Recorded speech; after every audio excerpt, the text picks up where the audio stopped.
Good morning. I'd like to read to you the Easter story from the Bible, Matthew 26 through 28.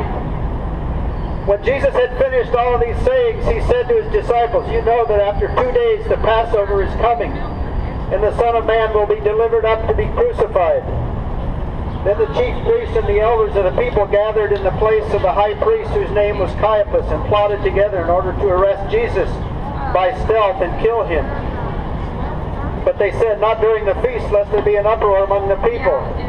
Now when Jesus was at Bethany in the house of Simon the leper, a woman came up to him with an alabaster flask of very expensive ointment, and she poured it on his head as he reclined at table.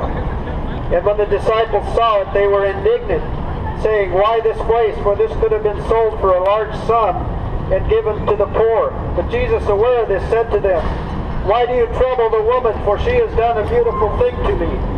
For you always have the poor with you, but you will not always have me.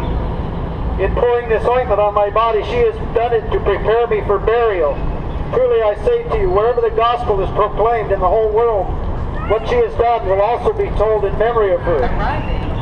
Then one of the 12, whose name was Judas Iscariot, went to the chief priests and said, "What will you give me if I deliver him over to you?" And they paid him 30 pieces of silver. And from that moment he sought an opportunity to betray him.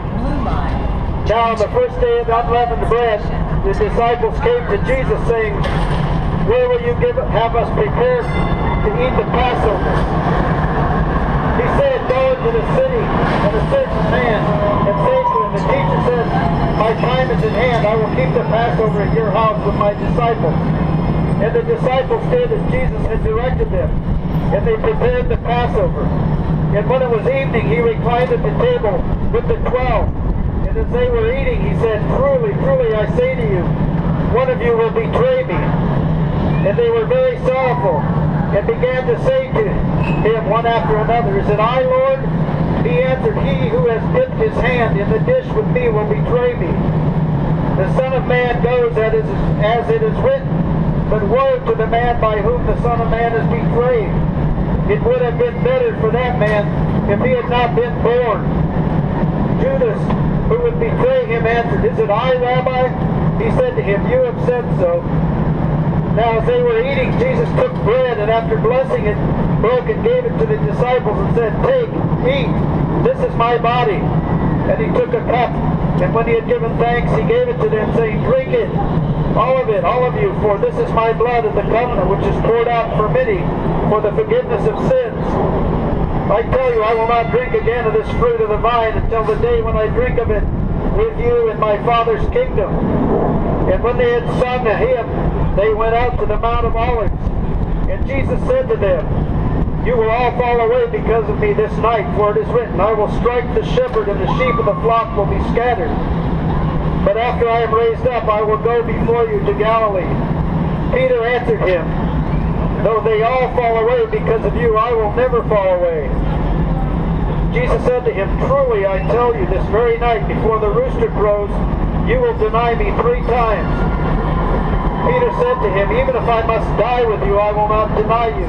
But how then should the scripture be fulfilled, that it must be so? At that hour Jesus said to the crowds, "Have you come out as against a robber with swords and clubs to capture me? Day after day I sat in the temple teaching, and you did not seize me.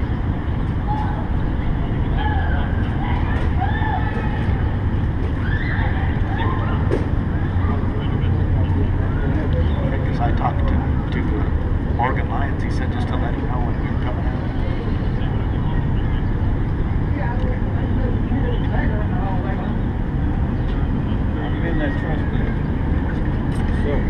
And all this has taken place that the scripture and the prophets may be fulfilled. Then all the disciples left him and fled. Then those who had seized Jesus led him to Caiaphas, the high priest, where the scribes and the elders had gathered. And Jesus was following him at a distance, as far as the courtyard of the high priest. And going inside, he said, with an accent, "Betrays him." Then he began to invoke and curse on himself and to swear, "I do not know the man, and he is the first coming." And Peter remembered the saying of Jesus, "Before the rooster crows, you will deny me 3 times."